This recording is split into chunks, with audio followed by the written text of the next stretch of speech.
Restaurant ஸ்டைலில் பன்னீர் butter masala சாப்பிட்ணுன்னா ரெஸ்டாரண்ட்டுக்கு தான் போகணுமா என்ன? வீட்டிலே பண்ணலாம் வாங்க.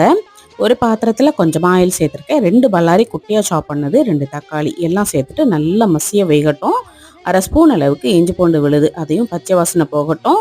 தேவையான அளவுக்கு மசாலாஸ்லாம் சேர்த்துட்டு கொஞ்சமாக தண்ணி சேர்த்துட்டு நல்லா மைய வேகட்டும். இப்போ ஒரு 10 முந்திரியை நல்லா ஊற போட்டு அரைச்சி வச்சுருந்தா அதையும் சேர்த்துக்கோங்க. 1/4 கப் அளவுக்கு புளிக்காத தயிர் அதையும் சேர்த்துக்கலாம்.